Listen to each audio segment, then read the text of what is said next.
Kwangu kesi ishakuwa ngumu. Kwa nini kesi ishakuwa ngumu? Kesi iko mahakamani, niko chini ya mwanasheria. Kwa hiyo yani mwanasheria ndio ndakuwa azungumze. Yani mwanasheria wangu ndio inabidi aongee.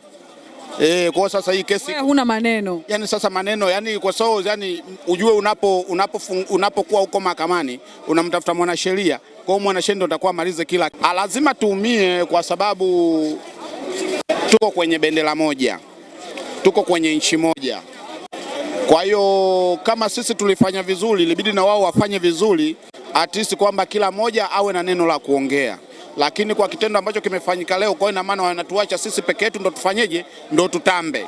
Kwamba Yanga mtambe peke yenu. Tunatamba peke yetu, sasa tunatamba na nani? Kwa sababu kiangalia Simba kafungwa, Azam kafungwa, Singida kafungwa. Sasa sisi tunatamba peke yetu. Nilichoumia zaidi, mashabiki wa Simba kuwazomea wachezaji wao alafu na kuwapongeza wachezaji pinzani. Hii mechi ndo ya kwanza, bado mechi 5. Uwezi jua mbele itakachotokea ni kitu gani. Kwa unapokuwa unaanza kuongea vibaya, anza kuongea umecheza mechi 3, unaona matokeo yako vipi. Lakini ukianza kuongea hii mechi ya kwanza tayari kuna kitu na kuna watengenezea wachezaji yani kama vile hawajitumi.